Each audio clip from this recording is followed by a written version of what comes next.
Let me tell you something I see all the time when marking maths papers.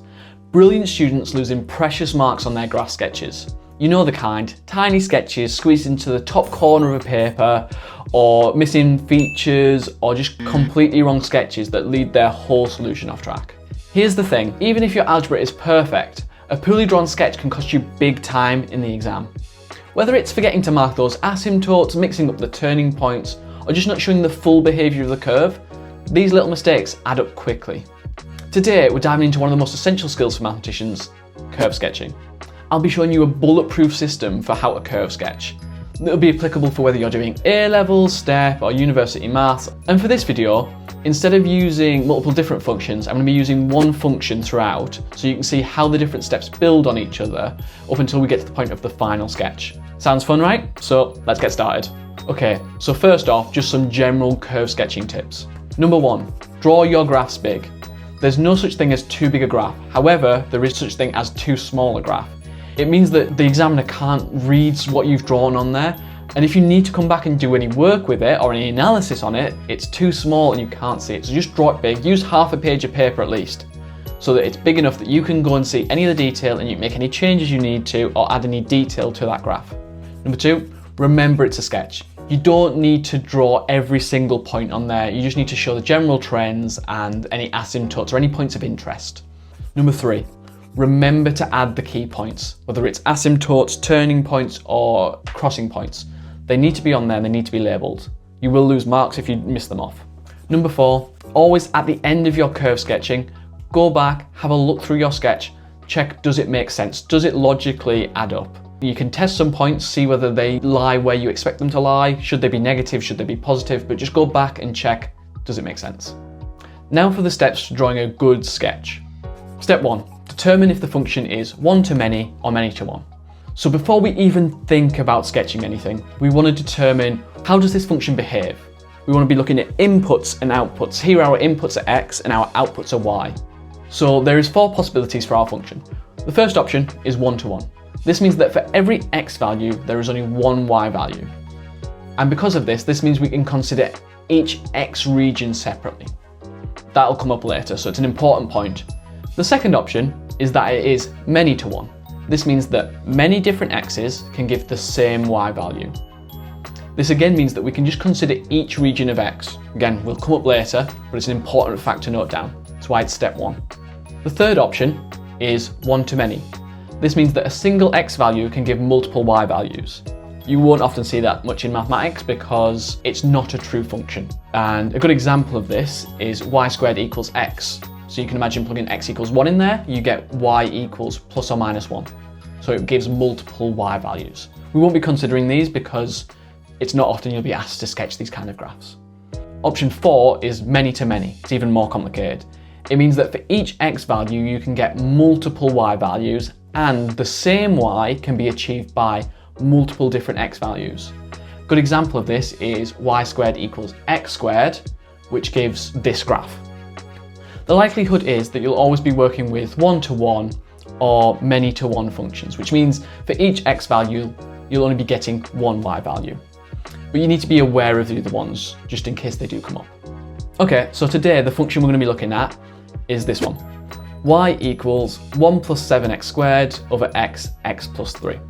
Okay, so here we can see that for each x value we input, we only get one y.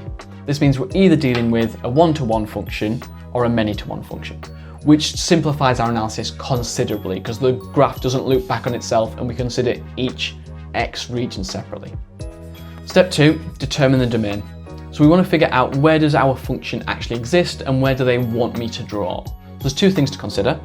One is any restrictions given in the question. Have they told me I need to draw between A and B? And 2 is there any points where I might have holes in my graph? So things like discontinuities, infinities. In the case of what we've got for our example, is there any points where I have the denominator equal to 0? And in that case, I'm going to get an infinity. So it's a bit of a break in my graph.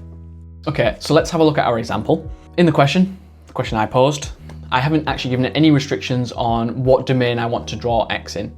So that means we want to go from minus infinity to infinity. We want to look at the whole domain.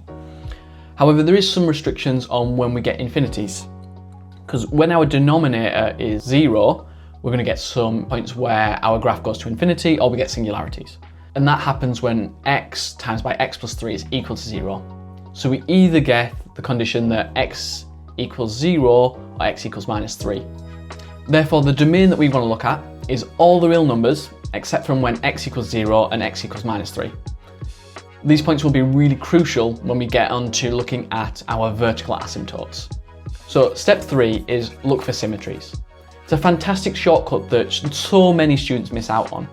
But here we just want to look for any obvious symmetries. That's something like, is it an odd or even function? By an even function, I mean that it's symmetric in the y-axis. How we test for that is we plug in minus x. So we look at f of minus x, and if that's the same as our original function, f of x, then it's an even function. Think of something like y equals x squared or y equals cos of x. These are both even functions. Now the other option is that it's an odd function. Odd functions are where we get the negative of the reflection. So you can also think of that as a bit of like a rotation of 180 degrees. Now to test for odd symmetry, again plug in minus x, and if we get negative of our original function, then we call that an odd function. Think of something like y equals x cubed or y equals sine of x, which are both odd functions. Okay, so looking at our function, when I plug in minus x into the function, I get f of minus x is equal to 1 plus 7 minus x squared all over minus x plus 3. So overall that ends up being minus 1 plus 7x squared all over x 3 minus x. So because of that 3 minus x on the bottom, I can see here that I don't have either an odd function or an even function, so there's no symmetries I can take from this. So not much we can take from symmetry here, but that should help us a little bit when it comes to the final sketch, because I should know that I don't have any symmetries. Step 4 is a bit more straightforward. It's just find the intercepts with the axes. So we want to be looking for both the y-intercepts and the x-intercepts. So the y-intercepts are when x equals 0. That one's pretty easy because you can just plug it in. And then we'll have to do a bit of solving to find the x-intercepts, which is where y equals 0. Now looking at our example, we want to be looking for the y-intercept, which is when x equals 0. But now if you remember back to part 2, we actually aren't considering the point x equals 0 because we get our singularity. So we will have no y-intercept. So that one's a bit pretty easy. We now want to look for the x-intercept. X-intercept is when y equals 0. And we're going to consider, again, remember, we're not drawing when x equals 0 or x equals minus 3. So I can multiply by x plus 3, and I can get 1 plus 7x squared equals 0. And rearranging, I get x squared equals minus 1/7. Okay, now from A level, from just solving quadratics, you know that there is no real solution to this. So we have no x-intercepts either. So that's interesting. We have no x-intercepts and we have no y-intercepts, so it never crosses the axes. Okay, so step 5 is identify any vertical asymptotes or any singularities. So now we're relating this back to step 1, where we found those holes in our domain. We had the one at x equals 0 and the one at x equals minus 3. We now want to know what's actually happening at those points. So we already know that our function is undefined at x equals 0 and x equals minus 3. But we want to check whether they're singularities that we can remove or whether they're asymptotes. So it's pretty simple to do. We want to consider what the numerator does when the denominator is 0. So when we have x equals 0, our numerator is equal to 1, whereas we already know our denominator is 0. We're getting an infinity. Whether it's plus or minus infinity, I don't yet know. X equals minus 3, I again get a numerator of 1 plus 7 times by 9, which is 64. Again, not 0, so again I get an asymptote to infinity. Now we could test for whether these go to plus or minus infinity, and that'd be pretty simple. All you would have to do is check a point that's really, really close to the asymptote. So say x equals 0.00001. And that will either be really large and close to positive infinity, or it'll be really negative and close to minus infinity. However, for this one, I'm going to not do that because I'm hopefully going to be able to use some logic in my sketching to test whether it's going to positive or negative infinity. Okay, so step 6 is finding the horizontal asymptotes or the oblique asymptotes. Oblique just means diagonal asymptotes. And here's where many students go wrong. They try to find the horizontal asymptotes just by looking at the highest powers. Now it does work, but let's try and be a bit smarter than that, and let's try and understand what's actually happening as we go to plus or minus infinity. Now, diagonal asymptotes are a bit beyond what step actually asks for, but it's really crucial for understanding what happens to these graphs. Now, in my opinion, the best way to find these asymptotes is to either use partial fractions or long division, so that we have no x's in the numerators of any of our fractions. This is useful both for when we're finding these asymptotes, but when we need to differentiate in the next section to find our stationary points. So, looking back at our example, the degree of the numerator is 2 because of the 7x squared, and the degree of the denominator is also 2 because of the x plus 3, which expands to x squared plus 3x. This means that the highest power of the expression is 1.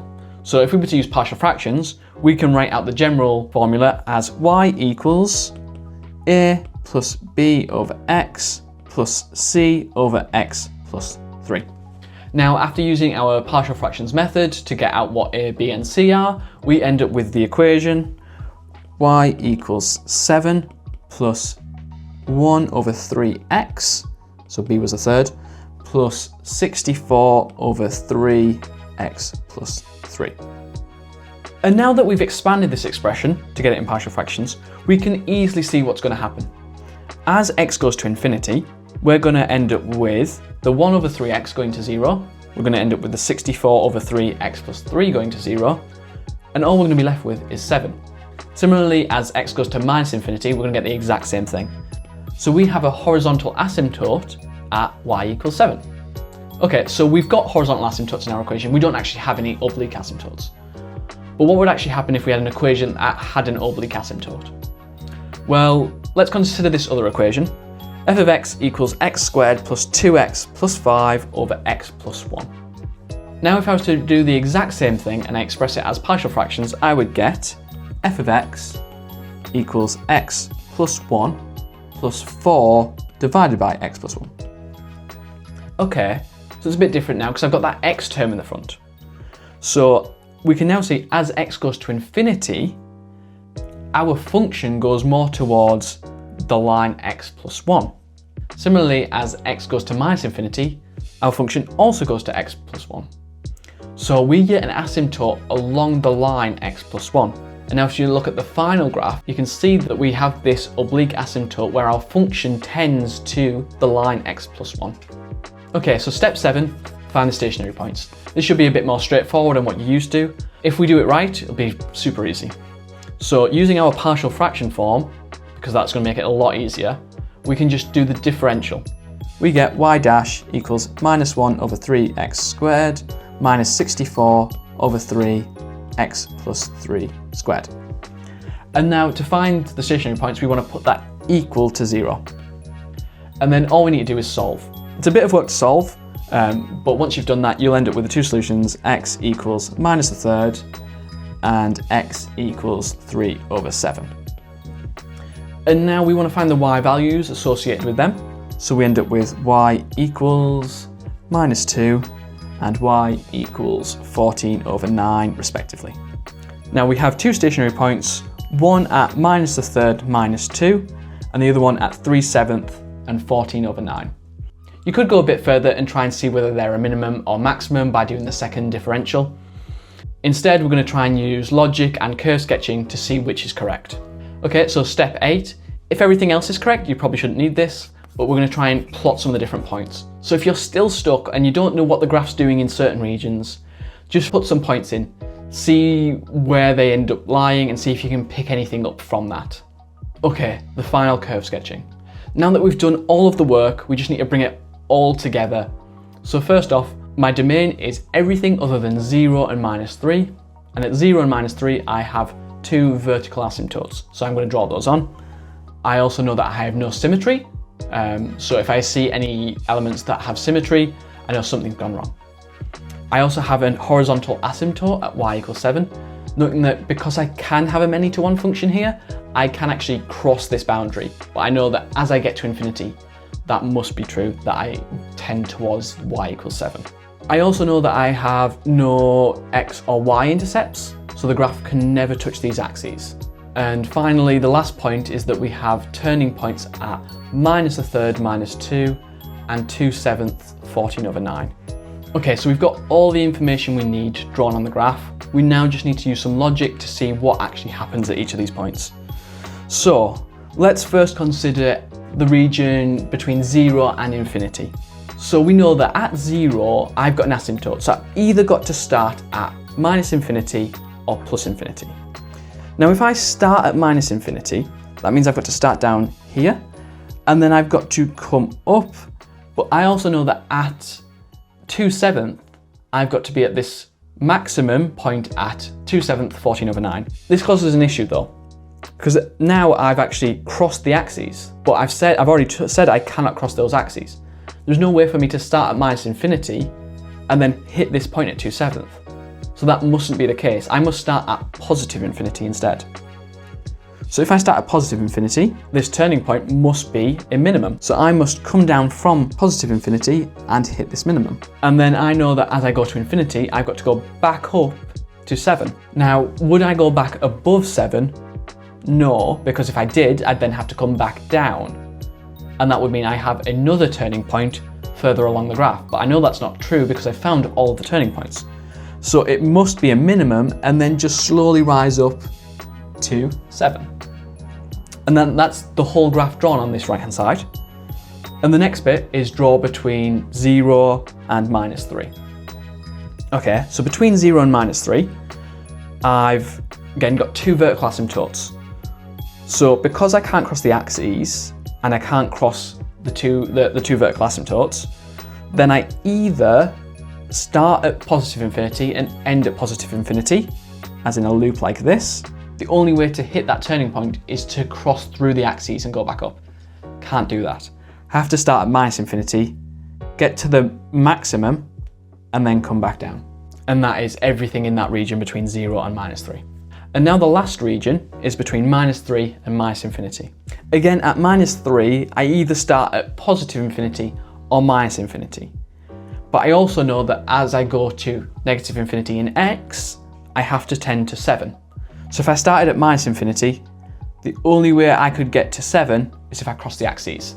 Again, cannot do that. So what I have to do is start at +infinity and come down to 7. Now I know I don't go below 7 because if I did, I'd have to go down and then rise back up. And I don't do that because again, I don't have another turning point. So it has to just be a slow curve that goes between +infinity down to 7. And then we have it. We've drawn each region of x and y. So we've completed the graph. We didn't know whether they were maximum or minimum, and we didn't know which side of positive and minus infinity we were.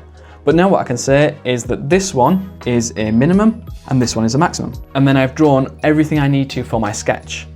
And then if the later on questions ask me anything about this, I've drawn accurately enough that I can see what's going on.